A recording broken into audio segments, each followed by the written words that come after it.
不能让他们犯案，绝不能让他们犯案。如果他们要犯了案，我在安庆还有什么脸面？哼，刘少爷的脸面是一回事，闹不好，就连我这个局长的位子也得赔进去。上了那个吴玉生的当，黄梅儿当初来找我，肯定是他在后面指使的。这个狗东西连连跟我作对，哪天他放在我手里，非把他剁成肉酱不可。现在不是说气话的时候，得想想办法。如果省里派人下来查案，丁如松再说出内情，事情就没有办法收场了。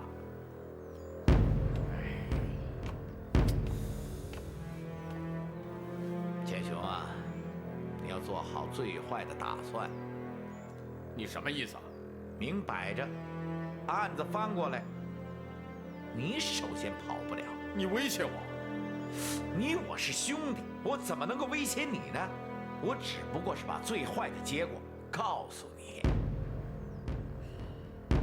你好好想想吧，如果小寡妇和小裁缝一旦被放出来，吴宇生是不会善罢甘休的，他会盯死了黄家山和丁如松的。这样一层层的追查下去，最后会落在谁的头上？你的心里头比我更明白。胡兄，你放心，我知道该怎么做。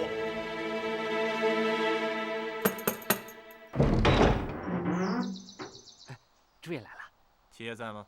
七爷在里边等你，里边请吧。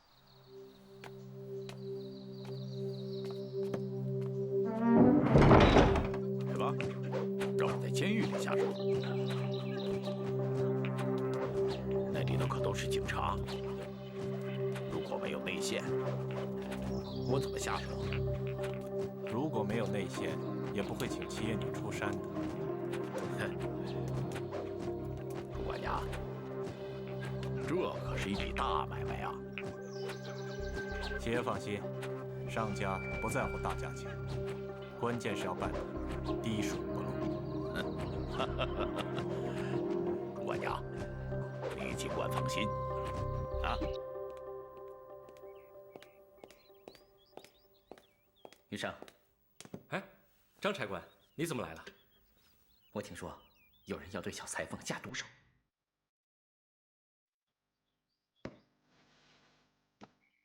消息确凿吗？是方狱长亲口告诉我的。看来他们是要狗急跳墙了。据方狱长讲，有人要买通他，在牢里面放火，趁机制造混乱，然后就对小裁缝和林学林下手。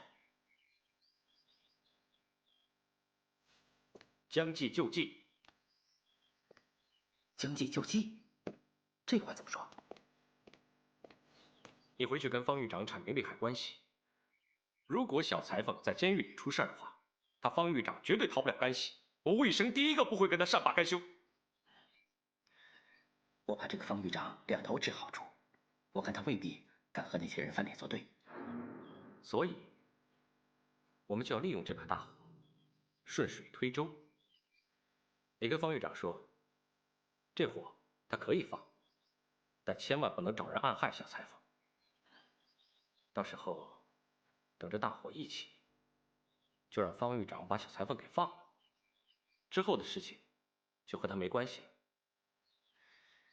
好倒是好，那小裁缝出来以后又该怎么办呢？放心吧，李清泉会接应他的，不会有什么太大问题。上海方面说，吴宇生在上海请了一个高明的法医专家。小裁缝的案子拖久了，恐怕会露出破绽。而且小裁缝他见过邢贵成，除掉他也是稳妥之举。今晚刘七一动手，就万事大吉。可是你想过没有，我们安庆还有另外一支力量，要是他出手，刘七这样的江湖人物，怕10个都对付不了。二叔，你说的是不是李清泉？正是。如果李清泉在安庆，那谁也不敢为所欲为。二叔，那我们该如何是好？这个，今天晚上我就去新军军营稳住他。嘿嘿，还是二叔有远见，那样就万无一失了。熊儿，监狱里面你也得打理一下。二叔，这你放心，这个方狱长是个胆小鬼，墙头草，让刘琦给他点厉害的，他就变成缩头乌龟了。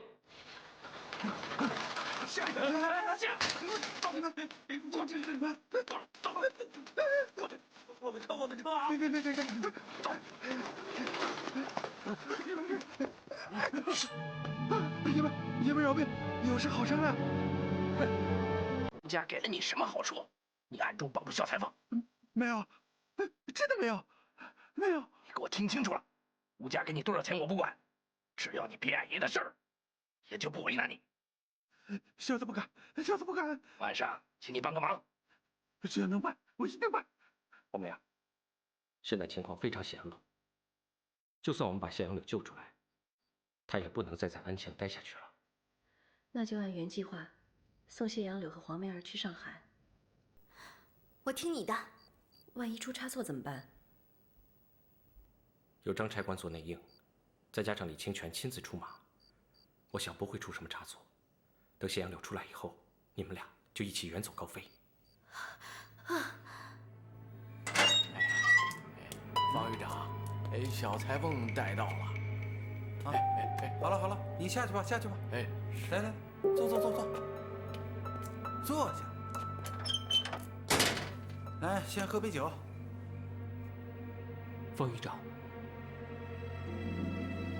我是不是活不过今晚了？还说什么呢你？听说狱中一向有规矩，拉出去砍头之前，先让犯人好好的吃一顿。嘿，你呀不但死不了，今天夜里你就自由啦。你哄我吧，方狱长。真的不哄你。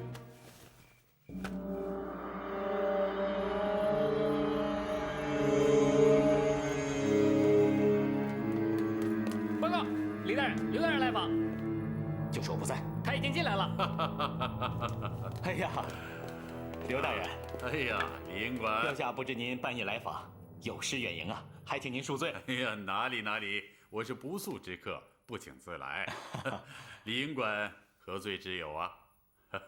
哎，刘大人，您看今天天色已晚，您若有事，明日咱们找个地方标下请客，您看如何？李营官，你太不知道我的习惯了。我这个人在酒桌上从来不谈公务上的事情。来，请坐，请坐。哎呀，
这是我跟你说的那批德国军火的清单，你看一下。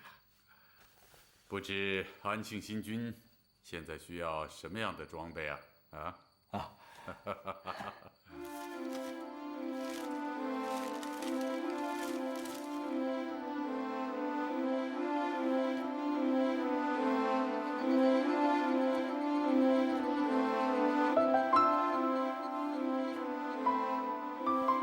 吴总管，监狱的大火都着了这么久了还不来，不会有什么事吧？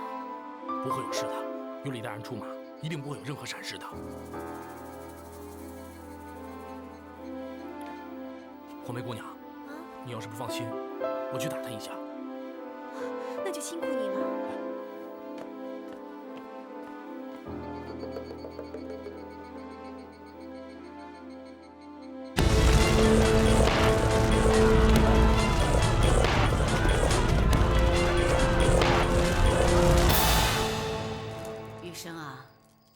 眼看就要到茶叶收购的季节了，贤雅也不太懂生意上的事情，你的心思整个就放在不相干的官司上。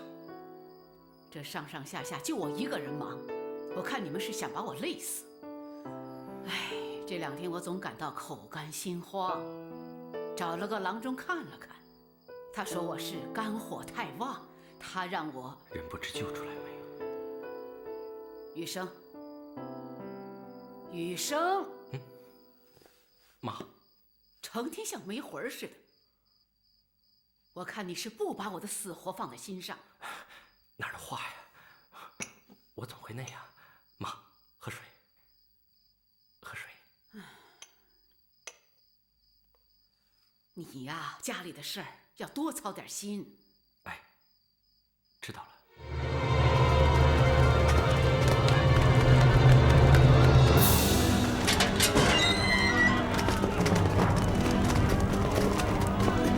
林姐，你怎么样？没事，走。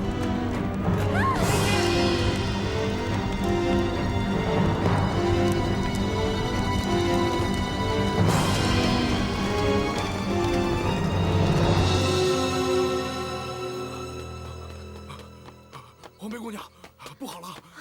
怎么了？监狱里出事了！出什么事了？方狱长说，直到大火燃起，也没见到李大人的踪影。那小裁缝呢？姑娘，你见过这个吗？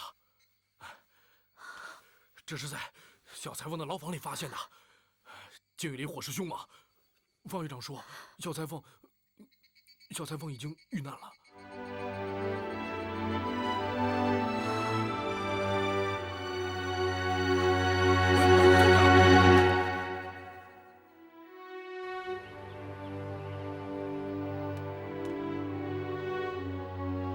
欧阳，他没事吧？一直昏迷不醒。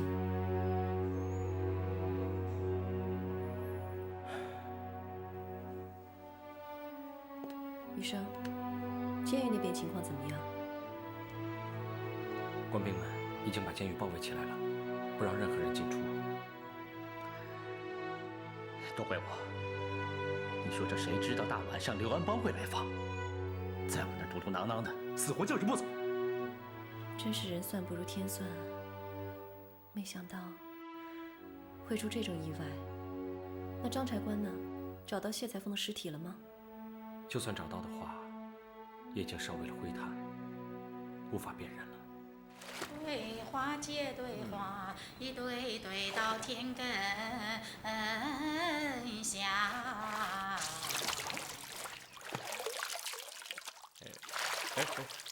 丢下一个子儿。丢下一粒子，发了一颗芽。磨杆子磨叶，开的什么花？结的什么籽？磨的什么粉？做的什么吧？少爷，回来了。啊，二太太，要不我帮少爷洗吧，您歇会儿。去。嘿嘿。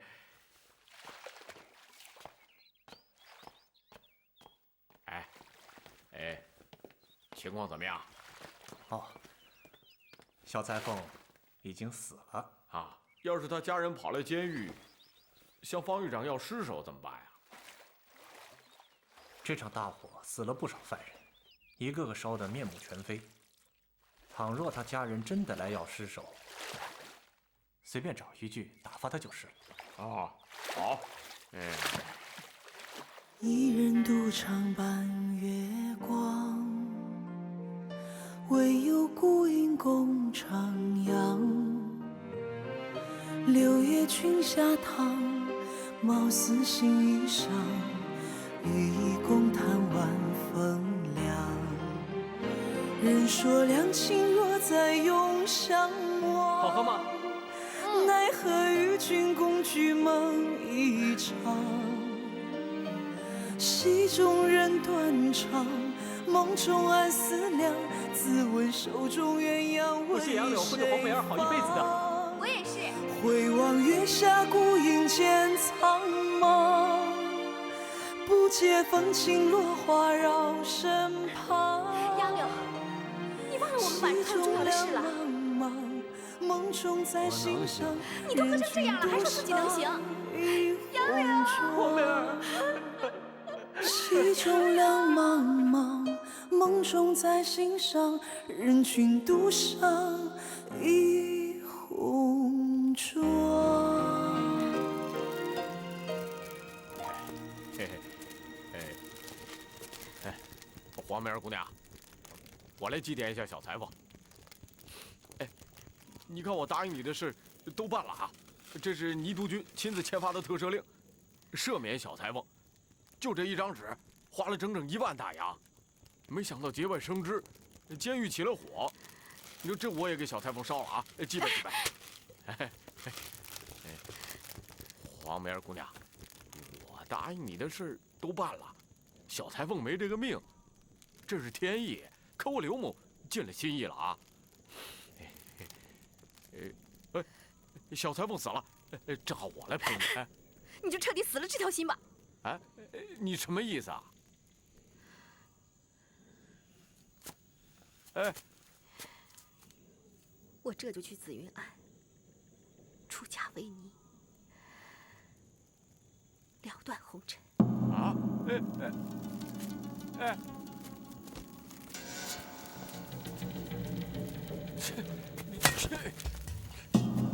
来，里面请，里面请。来，里面请。喝杯茶。坐呀，坐。邓师傅，这是2000块大洋的银票，加上先前付的300块大洋定金，再加上邓班主欠我家少爷的赌账，总共是3000块大洋。你先收下，和邓班主商量商量，尽快定下娶亲的日期。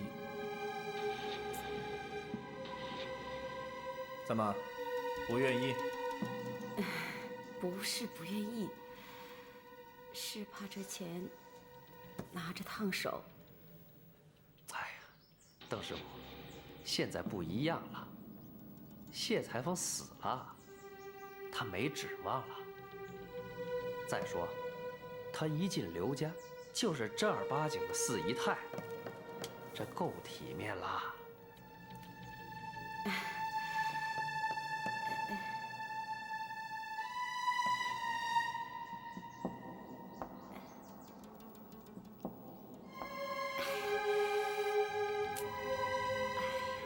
怎么，邓师母，你想反悔？哎呦，不，祝管家，我哪敢反悔呀！我是一直特别赞成这门婚事的，这丁先生是知道的。可是，我们家女儿她不同意。邓师傅，儿女婚嫁一向都是由父母做主，你和邓班主都同意这门亲事了，怎么，你还怕他反悔啊？邓师傅，你不要敬酒不吃吃罚酒，以免大家脸上不好看。你家女儿和我家少爷私底下签订了字据，结果不但不遵守，反在吴宇生的挑拨之下，将这件事捅到报纸上。讲到底，是你女儿闯下大祸，就凭这张字据，她嫁也得给我嫁，聘礼你不收也得收，你看着办吧。哎，朱管家，哎，这有话好好说嘛。丁老板，你是中间人，你看着办。哎呀，你看，邓师傅，识时务者为俊杰。我丈夫，他变卦了，他要把这门亲事给退了。他疯了！哎呀，你告诉他，无论发生什么事，这张银票是收也得收，不收也得收。哼！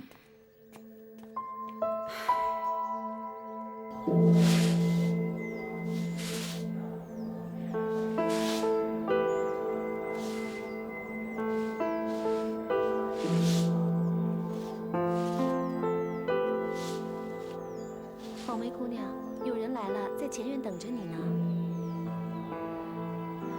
不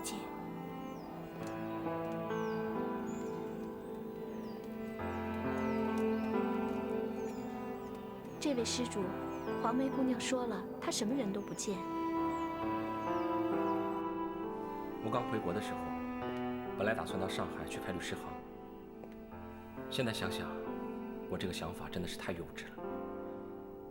在我们国家，法律根本就是一纸空文，官府带头不执行，明明是冤案错案，各种证据都放在那儿，就是打不赢官司。清泉，还是你说的对，在乱世啊，不能太靠法律。可怜的简阳六啊，为这搭上了一条命。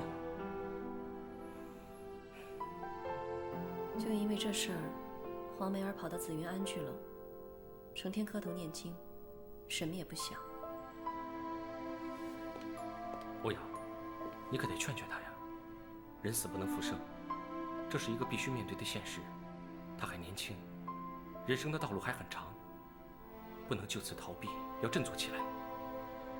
虽然他名义上是你的师傅，可是人生阅历还不如你，你要多帮帮他，劝劝他。这个时候，如果你不能拉他一把的话，他就会一蹶不振。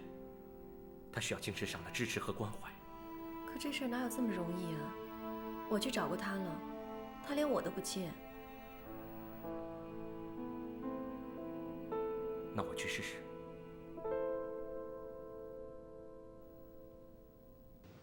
什么？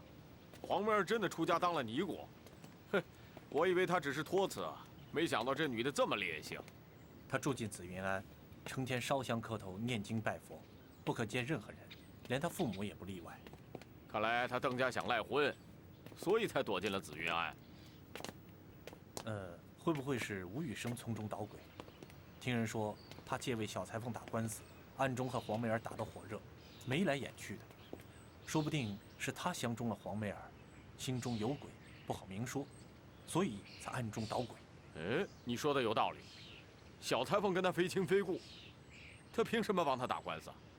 无非有2个原因：一是为了跟刘家作对，二是暗中相中了黄梅儿，为了讨好他，不惜跟我作对。那下一步怎么办？抢亲呢？既然他父母都同意了，我们又给了钱，干脆去紫云庵，把他直接给我抢回来。哎呀，你这根本就不该收人家钱。你话说的轻巧。自从女儿离家出走之后，生意一天不如一天了，戏票还卖不到5成呢，除了吃饭什么都顾不上。哎呀，你是班主，10几口子人等着你吃饭呢，这女儿到底是嫁不嫁？你拿个主意呀！这女儿不肯，那我有什么办法？这刘家的聘金我都收了，难道还退回去不成？那实在不行就得退。这门亲事可不像你想象当中的那么好退。你这叫什么话呀？娶媳妇儿本来就是2厢情愿的事，女儿不肯，难道他们还能上门抢人？哎呀，这刘家可是有钱有势、财大气粗啊，他什么事儿干不出来呀？他敢！如今都民国了，他还拿出大清国总兵老爷的架势吓唬人，咱不怕他，快把银票给我，拿来！哎呀，拿来！清风，清风，刘少爷，哎，坐，邓班主，坐。哎，刘少爷，你找我什么事儿啊？今儿邓某特意前来上门赔罪。嘿，你又没做过什么对不起我的事儿，一进门就赔罪。嘿，邓班主，这是为什么呀？这是府上管家送来的聘礼，想来想去我们不敢收，所以特意奉还。你这是什么意思呀？承蒙刘少爷抬爱，派管家上府提亲，邓某受宠若惊，是不胜感激啊。尽管做父母的非常赞成，只是苦于小女没有这个福分。你是想退亲？少爷言重了，本来就没有定亲，何谈退亲一说？1个多月前，我们家管家正式上门提亲，你跟邓师母都亲口答应了。因为其他的事情，提亲的事暂时耽搁，怎么说没定呢？要是没定，邓师母凭什么收我们定金？前几天朱顺送的银票也收了。正因如此，邓某才特意赔罪。我跟你女儿有约在先，立有字据。她听了吴宇生谗言，把这件事捅了出去。既然这样，我也不客气了，以字据为证，她嫁也得嫁，不嫁也得嫁。少爷，这样不妥当。婚姻大事，两厢情愿，前清就有这个规矩，何况现在是民国了。这么说，你铁了心退亲？少爷抬爱，我和那人不甚感激。确实是小女生性顽劣，难登大雅之堂，辜负了您的一片美意啊！你，少爷您忙，在下告辞，在下告辞。邓清风，你不要敬酒不吃吃罚酒，别怪我到时候不客气。多有得罪，多有得罪，多有得罪。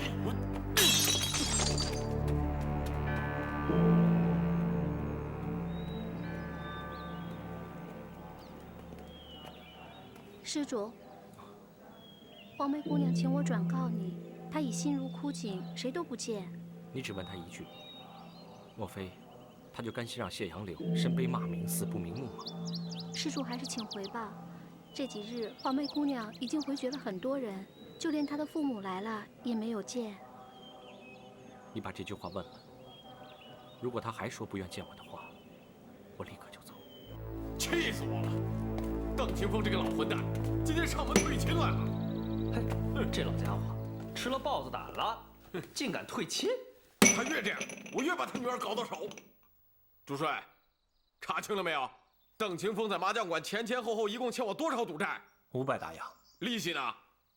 当初说好不算利息。屁话！现在不比当初。你算一下，利滚利多少钱？少爷的意思我明白了。明天早上我就去收赌债。他不仁，别怪我不义。他敢跟我斗，我非玩死他不可。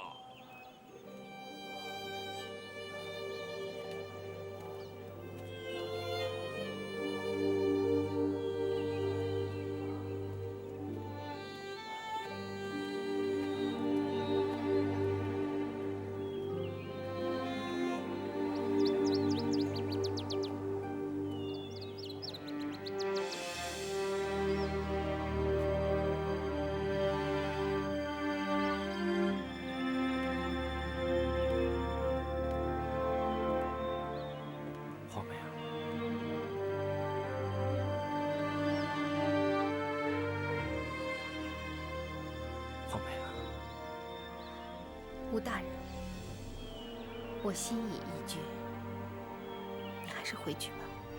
黄梅儿姑娘，人死了不能复活，你必须要面对现实。我让秀婷关心你的，特地叫我过来劝劝你。你还年轻，人生的道路还很长，你不能躲在紫云庵里面，一直逃避人生。更重要的是，谢杨柳和林雪莲虽然已经死了，但他们的案情并没有得到昭雪。你就想他们这样在九泉之下不瞑目吗？人都死了，还能有什么办法？只要有家属出面申冤，我定有办法替他们翻案。可是不久我就要离开了，你要当机立断呢。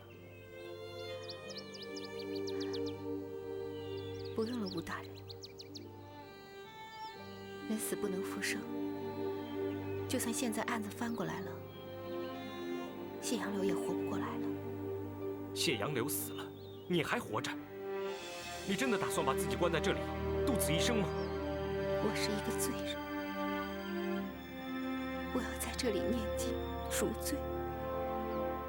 如果我不唱戏，如果我不是个名角儿，如果我不抛头露面，他就不会被姓刘的害死。是我害了他，我对不起他。所以你就更要替他去申冤了。刘家势力那么大，再加上你也不是司法官，我怕再这样纠缠下去，又会给你招来什么祸患。你不用担心我，我自有分寸。谅他刘建雄，也不敢轻举妄动。不用了，谢谢吴大人。黄梅啊！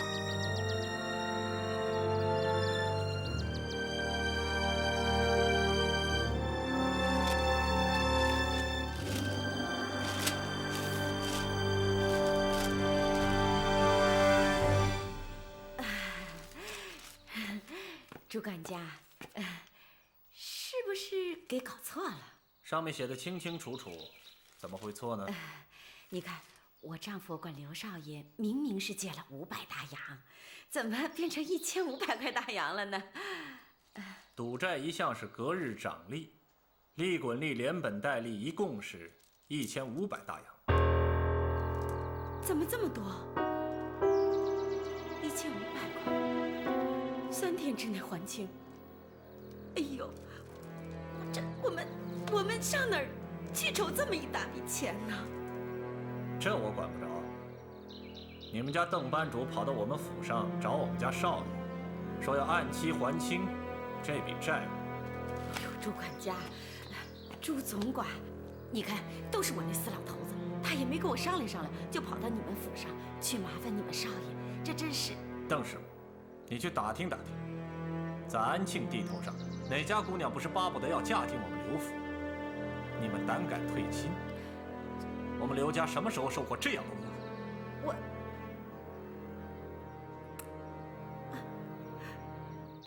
地下支部临时让我赶赴上海，想必有重要的事情，或许1半日不能回来。黄梅儿呢？你和欧阳多多上心。余生，你就放心去吧，这里有我们呢。那我走了，一路平安。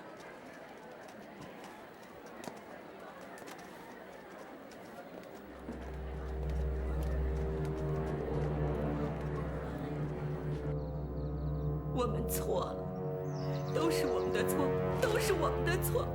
我求求您了，朱管家，你就饶过我们这一回，饶过我们这一回吧。邓师傅，你是明白人，好好劝劝你丈夫，别把事情给做绝了。答应这门亲事，还则罢了，否则的话，我看你们这戏也就唱到头了。太太，我听说皇山脚下的桃花潭可漂亮了，您什么时候让少爷带我们去玩玩吧？少爷去上海了，还不知道什么时候回来呢。去哪儿都不告诉您，还当您是不是他太太呀？我都习惯了。说句不该说的话，他不应该这么对您。少爷出国留学，一晃就是5年，这好不容易把他盼回来了吧？他又不跟您圆房，成天往外跑，不是去鸿宾楼看他戏子，就是去开明女校找那个什么校长。这大好的前程，却为一个戏子给放弃了。这打官司不说钱不说吧，还倒贴钱，哪有这种道理啊？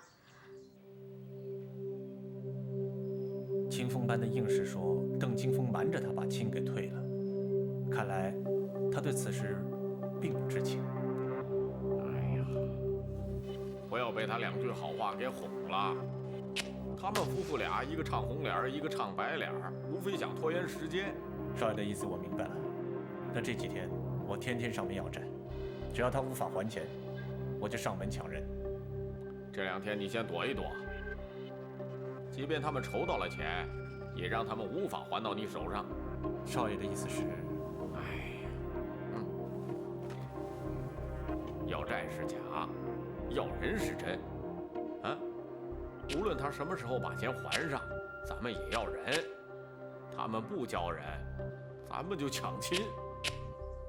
小菊，你呀，好多事情就坏在你这张嘴上，听风就是雨，张嘴就来。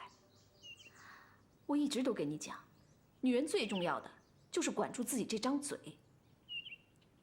什么该说，什么不该说，即使要说什么，也要放在心里掂量掂量。太太太您说的对，我不是替您打抱不平吗？小菊啊，你还小，很多事情你不懂。等你长大了，你就明白了，有些事儿是由不得你自己的。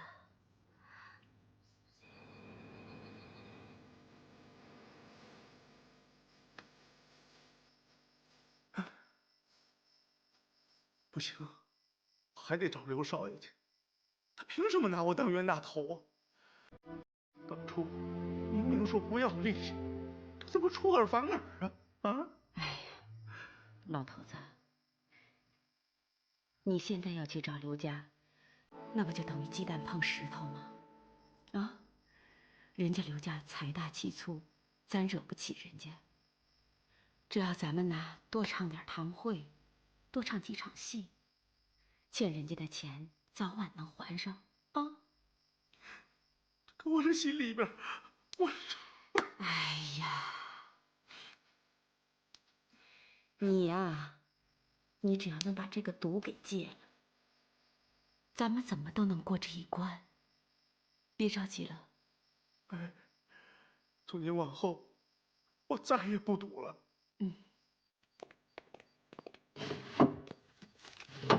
邓班主，这300块钱是我的私房钱，您先拿着。谢谢欧阳校长。别客气，如果这钱不够的话，尽管开口，我再去清泉那儿问问。欧阳校长，这钱我一缓过来，马上还你。这借钱的事儿，千万别跟黄梅儿说。邓班主，这钱不用着急，不用放在心上，我不急着用。这个事儿我会对黄梅儿守口如瓶的，放心吧。谢谢欧阳校长，谢谢，告辞了。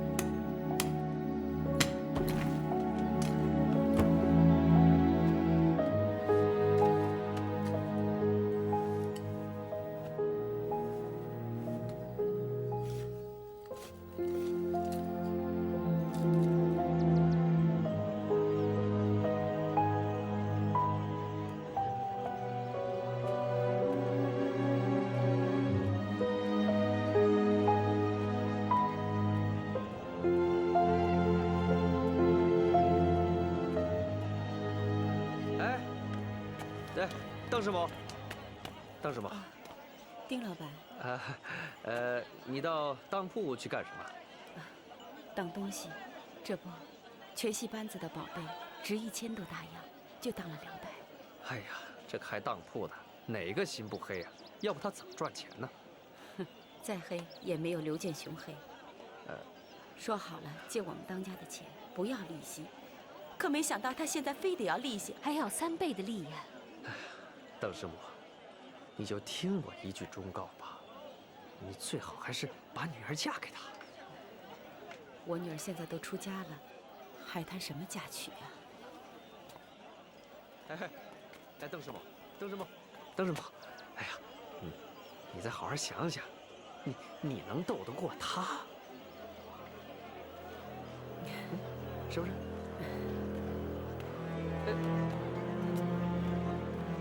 邓班主那边有什么动静啊？这几天他一直都没找我，估计是凑不上这笔钱。嘿，今天是最后一天，今天一过，咱们就上门要人。我已经跟刘琦讲好了，让他派几名手下跟着我，明天一早上门要人。金凤，你这么高兴上哪儿去？欠赌债的钱呢，这回凑齐了。你先照应着，我这就去趟刘家，把银票交给刘少爷，咱就跟他两清了。成，我跟你一道去，走。不用，咱们这戏园子啊，今儿第1天开锣唱戏，你在这儿照应着啊。哎，你是不是对我不放心呢？你还知道呀？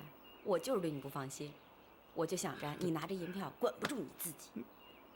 老婆，我吃的亏还少啊，能不长记性吗？我要再赌，你就砍了我这双手。成，我砍这手，我再砍你这只手，我都砍了。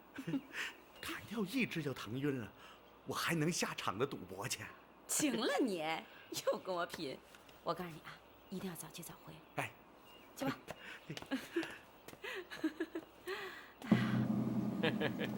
少爷，邓班主在课堂等着，说是来还债的。